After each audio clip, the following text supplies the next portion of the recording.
Assalamualaikum warahmatullahi wabarakatuh.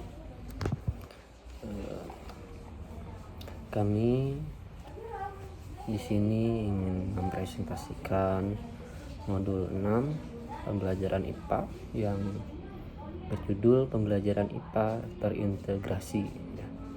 Dengan saya sendiri Aris Rusidi Bagastio, dan rekan saya ada Bunga Hidayati Yusuf, kemudian Citra Gundari, dan Dede Intan Fitriani, lalu Tuti Karina. Pembelajaran IPA di modul 6 ini terdiri dari 2 KB ya. KB 1 ini menjelaskan tentang pembelajaran sains terintegrasi. Pembelajaran sains terintegrasi merupakan sebuah konsep yang dapat dianggap sebagai suatu pendekatan pembelajaran yang menghubungkan konsep-konsep dalam ilmu pengetahuan untuk memberikan pengalaman belajar menjadi lebih bermakna kepada peserta didik atau siswa. Nah, pembelajaran terpadu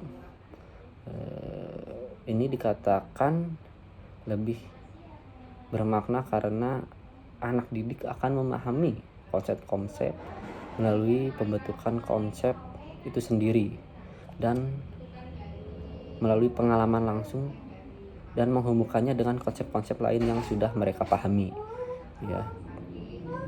Kemudian di slide selanjutnya itu ada karakteristik pembelajaran terpadu. Sebagai suatu proses pembelajaran terpadu memiliki ciri-ciri sebagaimana yang dikemukakan oleh tim pengembang PGSD tahun 1997 yang diungkapkannya bahwa ada 6 ya, ciri-cirinya itu. Yang pertama bersifat holistik, kemudian berpusat pada anak, maksudnya pada siswa gitu ya. Kemudian memberikan pengalaman langsung pada peserta didik gitu ya. Nah, yang kemudian ada juga pemisahan topik antara materi atau bidang studi yang tidak begitu jelas. Selanjutnya menyajikan konsep-konsep dari berbagai topik materi atau bidang studi dalam sebuah pembelajaran.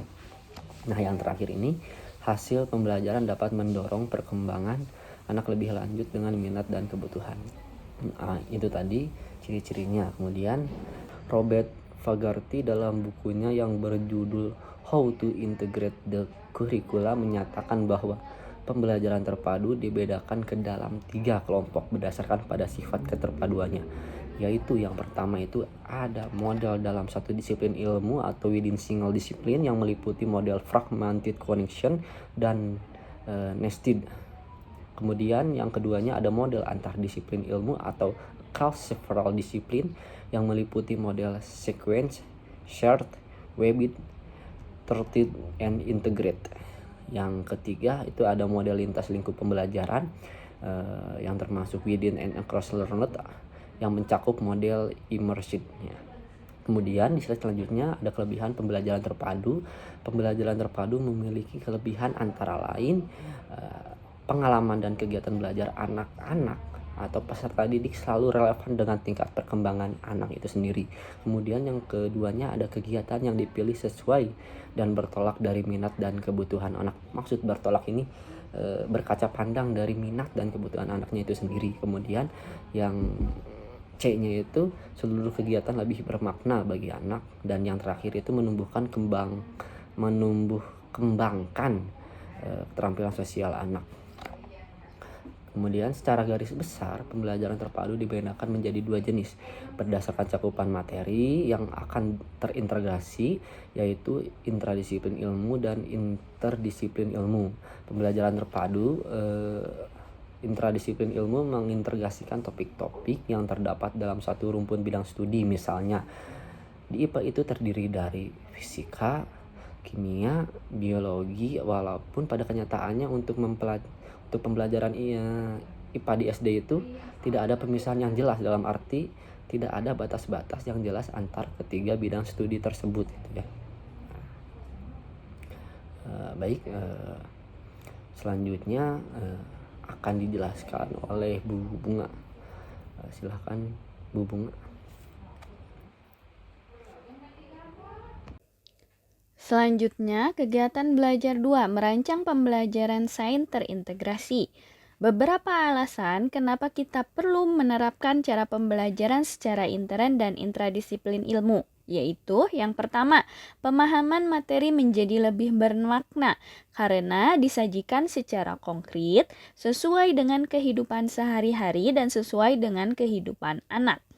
Nomor yang kedua, pengembangan keterampilan proses akan menjadi lebih baik. Yang ketiga, penyajian materi yang berulang dapat dihindari. Yang keempat, pembelajaran akan lebih menarik dan lebih menantang.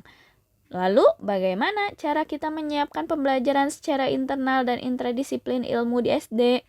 Ada beberapa langkah alternatif yang dapat kita gunakan, yaitu yang pertama, kita harus tentukan dahulu salah satu topik yang bisa dikaitkan dengan topik mata pelajaran lainnya. Yang kedua, cari pokok bahasan atau subpokok bahasan yang berkaitan dengan topik yang akan diajarkan dalam tema yang sama. Dan yang terakhir, barulah kita buat pemetaan kegiatan pembelajaran untuk mempermudah menentukan kegiatan belajar mengajar. Nah, untuk contoh pembelajaran IPA SD kelas 3 secara interdisiplin ilmu dengan topik udara bersih dan udara tercemar. Tujuannya untuk memperoleh pengertian dan pengetahuan dasar tentang tanda-tanda udara pernah bersih dan udara yang tercemar. Selanjutnya, tujuan yang kedua yaitu untuk membedakan udara bersih dan udara tercemar. Yang ketiga, usaha untuk mencegah pencemaran udara. Dan yang keempat, pengaruh udara bersih dan udara tercemar terhadap kesehatan. Sehingga anak-anak sudah tahu nih, apa saja sih seperti apa saja sih udara bersih ataupun udara yang tercemar. Nah, alat dan bahannya yang pertama minyak wangi, minyak tanah ataupun minyak tanah, sapu tangan, gambar-gambar tentang lingkungan, bambu, kertas, dan sebagainya. Sumber bahannya bisa dari buku paket, buku pedoman, atau buku sumber lainnya. Baik, terima kasih Bu Bunga. Kemudian selanjutnya akan dijelaskan oleh Bu Citra. Mangga Bu Citra disilahkan. Kegiatan belajar mengajar adalah kegiatan tanya jawab secara klasikal. Contohnya, untuk apa kita bernapas, apa yang kita hirup waktu bernapas, udara yang bagaimana yang baik untuk bernapas, apakah udara di sekitar kita bersih, mengapa bernapas melalui hidung lebih baik daripada melalui mulut. Menguji kemampuan hidung mencium bau tertentu. Di sini kita melakukan uji terhadap bau, ya. Disiapkan 2 lembar kain perca, letaknya agak berjauhan. Salah satu ditetesi minyak wangi, yang lainnya ditetesi minyak tanah. Bagaimana bau masing-masing kain perca? Bau apa yang menyegarkan? Mengapa demikian? Bau yang paling kuat, bau yang mana? Lalu selidikilah. Lalu amati tanda-tanda udara bersih dan tercemar. Lalu melakukan pengamatan langsung secara kelompok untuk mengamati tanda-tanda udara bersih dan udara tercemar. Nah, nanti hasil pengamatan ditulis pada daftar yang pertanyaan yang sudah tersedia untuk kelompoknya. Contoh tabel hasil pengamatan, tanda udara bersih, tidak berbau, tidak ada asap, tanda udara tercemar, berbau busuk, dan banyak asap.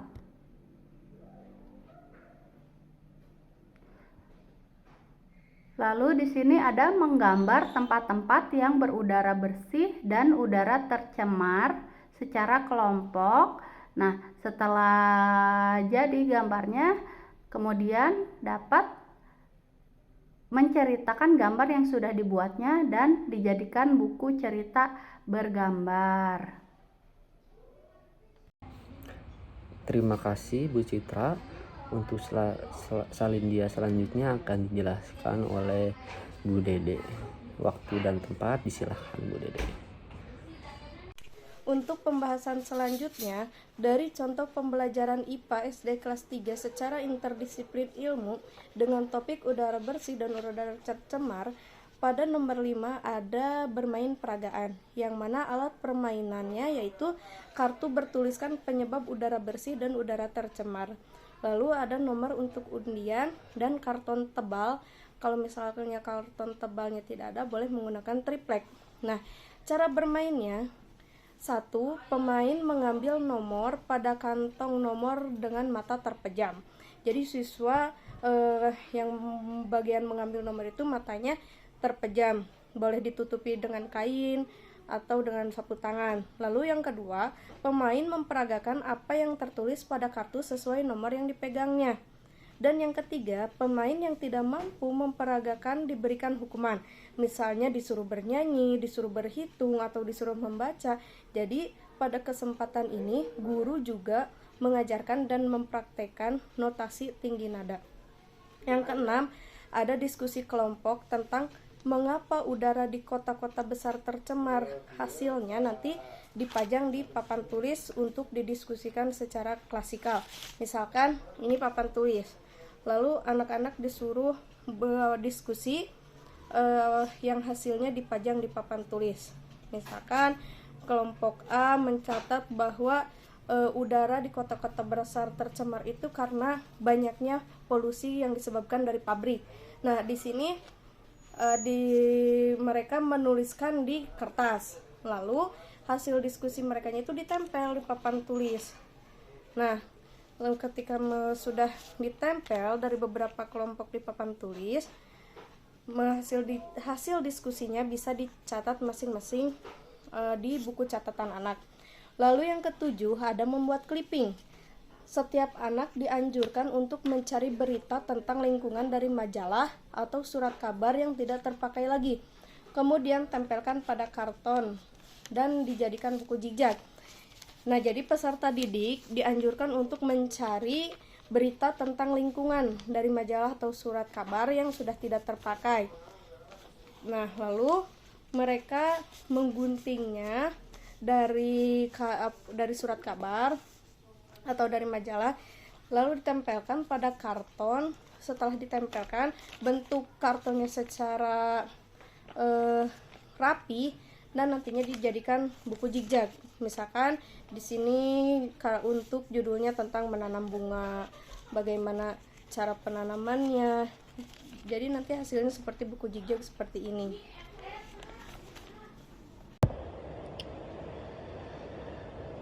Kedelapan itu ada bermain tebak-tebakan.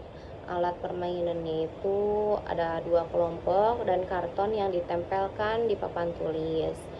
Cara bermainnya itu pertama-tama kelompok anak laki-laki menuliskan perbuatan-perbuatan yang dapat mencemarkan udara pada potongan kertas. Kemudian anak perempuannya juga menuliskan usaha-usaha mencegah pencemaran udara pada potongan kertas. Nah, setelah itu anak laki-laki menempelkan salah satu potongan kertas. Kemudian anak perempuan juga menempelkan pasangannya di sebelah kanannya. Kemudian anak perempuan menempelkan kertasnya dan anak laki-laki menempelkan pasangannya di sebelah kiri. Demikian seterusnya hingga kertas habis dan selesai. Yang kesembilannya itu ada melakukan tanya jawab secara klasikal mengenai pengaruh udara bersih serta udara tercemar bagi kesehatan manusia. Kemudian menuliskan cerita tentang pengaruh udara bersih terhadap kesehatan manusia. Yang terakhir melakukan permainan kartu gambar.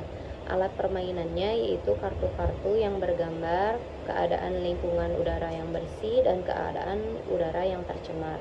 Tujuannya itu agar menanamkan pengetahuan kepada siswa tentang udara bersih dan udara tercemar. Proses pembelajaran saat ini harus berpusat kepada siswa, serta melibatkan siswa secara aktif agar siswa mampu terstimulus untuk berpikir dalam menemukan atau membangun konsep, sehingga pembelajaran akan berlangsung secara lebih baik dan suasana kelas menjadi lebih hidup. Siswa tidak didominasi oleh guru, dan guru bersifat fasilitator. Terima kasih Bu Karin dari awal sampai akhir. Itu yang dapat kami presentasikan. Mohon maaf apabila terdapat kesalahan atau kata-kata yang kurang berkenan. Terima kasih banyak. Wassalamualaikum warahmatullahi wabarakatuh.